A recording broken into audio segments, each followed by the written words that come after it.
Okay, welcome back mga scalper. Another technical analysis for BTC. And yun na nga, nangyari ng nakasaad.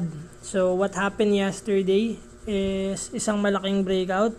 Meron pa tayong 1 hour to close this candle. So hindi magandang senyalis yan kung makikita natin. Palaki ng palaki yung volume and pabagsak yung candle.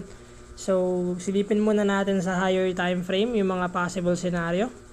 First is kung makikita natin sa weekly time frame, pababa ng pababa yung volume.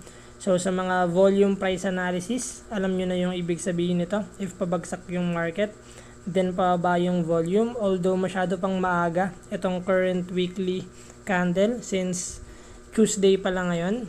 Silipin natin yung mga possible scenario sa lower time frame. So yun na nga, sa daily, nag-breakout na siya ng support natin. Hindi magandang senyalis to. And silipin natin sa 4 hours. Kung makikita natin, legit yung breakout niyan. Bakit? Confirm ng volume. So silipin natin sa 1 hour yung nangyayari. So yun nga, sobrang laki pa rin ng volume. And currently, nandito pa lang siya. Possible magpo-pullback to.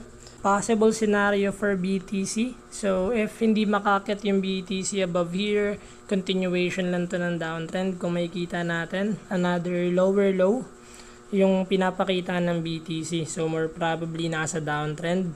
Kailangan ni BTC makakit dito to gain yung sideways pa rin. But if hindi makakit dyan, continuation lang yung mangyayari ng downtrend.